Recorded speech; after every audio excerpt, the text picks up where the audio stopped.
And I get killed all over YouTube because people say I'm so mean.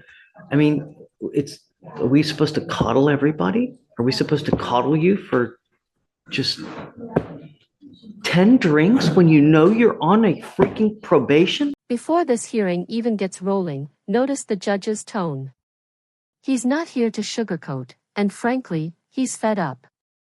Judges in probation hearings deal with repeat offenders constantly, and the most basic rule is simple: no drinking. Yet here we are. The tension you feel? That's the weight of a system balancing second chances against public safety.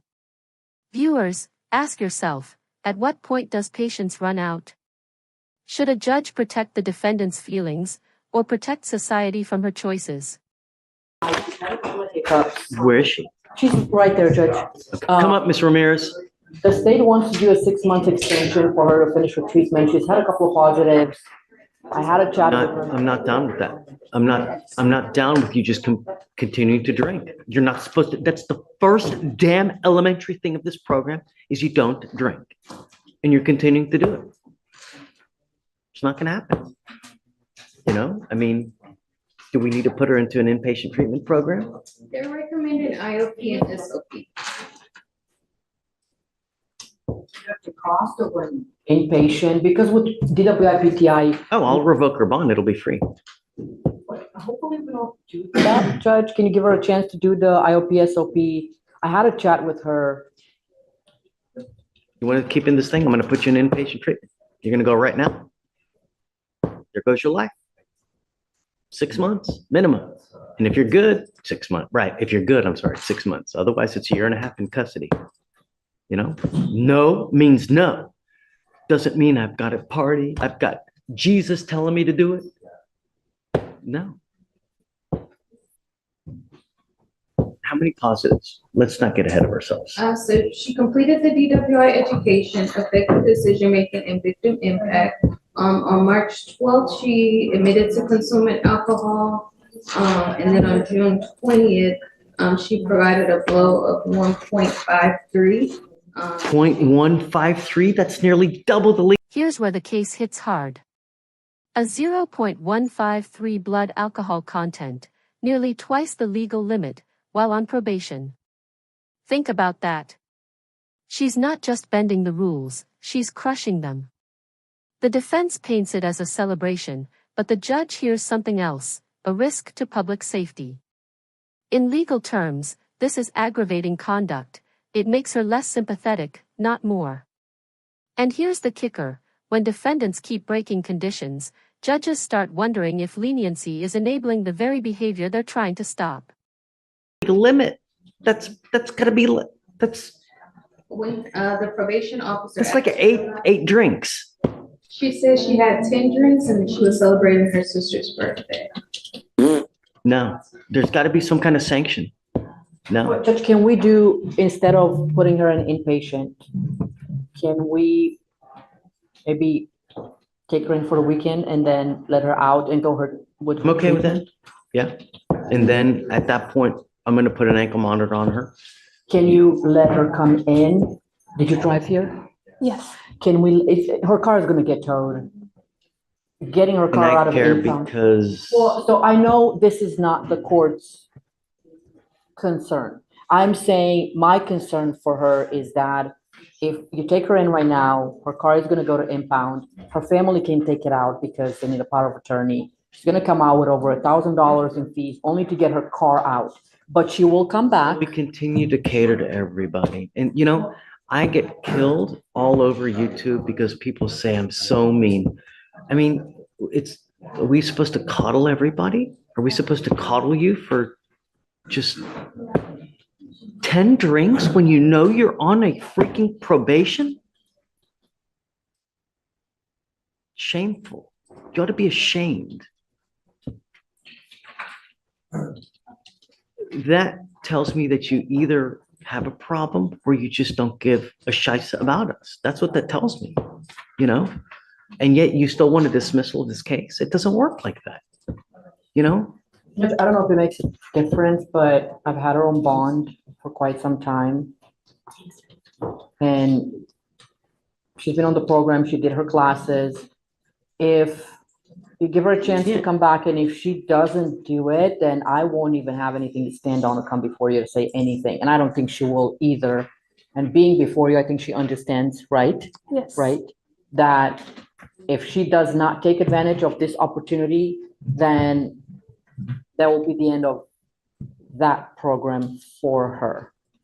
We're gonna have to have Pavel. So, I'll tell you, the only way is 3 days as a condition, and she'll have to turn, do you have a license? Can you run her license, please? She'll have to do the 3 days, and then as soon as she gets out, immediately she'll get a scram. Okay. She'll have to pay for it because I can't pay for it, Well, since it's a contract with the state, I guess you could drive with the scram. I want to make sure first she has a license. This is where strategy collides with reality. The defense begs for flexibility, weekends in jail, to protect her school schedule. The judge, though, sees a bigger problem, a system that constantly caters to people who abuse second chances.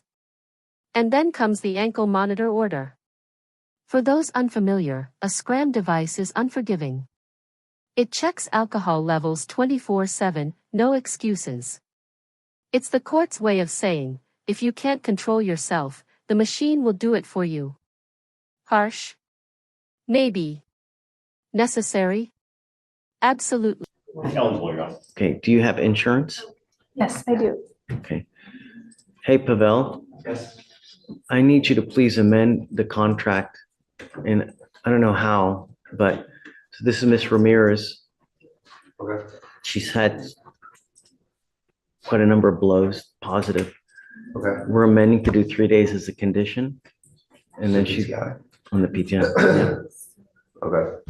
Well, and then the other issue is that if you want to put her on a scram, then we need to amend the contract to reflect scram, but allowing her to drive. Because normally the way that it works on your template contract is if she gets a scram, then automatically there's a non-driving affidavit. Right, no. So We'll that- keep everything as is, but I want to make sure that she's not at all times, she's not consuming. Whereas here, all she has to do is blow, right? So we'll do the extension, but that's the conditions, right? So 3 days is a condition to begin, I guess, within the next couple days. So And how then do you? upon release, she has to get the scram, and then she has to do IOP and SOP. How do we do that? The sheriff won't take her in. So if she shows up, if it's a civil contract, we can do in the contract 3 days as a condition, but if she shows at the jail and says, the sheriffs won't take her in because there's nothing in. Melissa? Can she do it, Judge, she's a full-time student, can she do it over the weekend, like go in next Friday and come out on Sunday so she doesn't miss school? What days are your school? See, we continue to cater to people. That's all we do here. We cater. It's like, The only way she can do the 3 days is if you revoke the law. So whenever she wants to go in, she has to come in, and then we have to revoke it, and then you have to bond and reinstate it whenever you want her to get out. I just want to make sure that from a practical perspective, we can get it done, so she, what days? if you ever test positive again, you're going to lose 6 months to about a year and a half of your life. Do you understand me?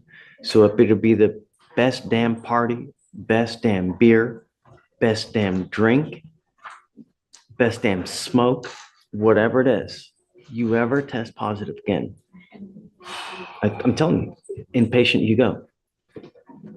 Because it really tells me that you have a problem and you're incapable of stopping on your own. So we'll do it for you. That's it. Okay, so I guess let's reset the case between now and what's your school schedule like? I have class Mondays and Wednesdays, in the morning and the afternoon. What about Thursdays? Thursdays, no class. What about Fridays? No class. Okay, so let's start on Thursday then. Okay, because that way she'll get a bed. Otherwise, she'll be sleeping on the floor. Too many people going in on Fridays. They sleep on the floor, as opposed to if you go in on a Tuesday through Thursday, you get a bed. So we'll have you come back here on Thursday. Can you amend it between now and then? I've never done that. I'll see if that's even possible. I don't think- Anything can happen, Well, man. Judge, if we. You know, really.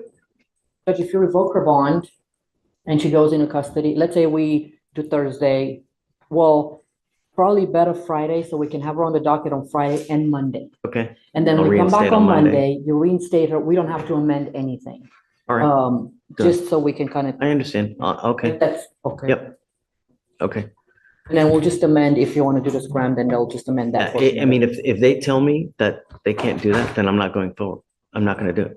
Because it's not fair that she's out drinking 10 beers or whatever, 10 drinks in one night, and it's a slap to the face and everybody else that actually complies with this thing. No way. I'm not going to do it. So, okay, we'll see you on Friday. So, And just like that, the gavel comes down on more than just this case. This wasn't about one party night, it was about trust. The judge gave a final ultimatum: slip up again, and it's 6 months to 18 months behind bars. Think about the stakes. One bad choice, one drink too many, and a year of your life is gone. Now here's the question for you: was the judge too harsh, or exactly right? Drop your verdict in the comments. And if this courtroom smackdown shocked you like it did us, smash that like button, subscribe, and join us next week for another legal showdown.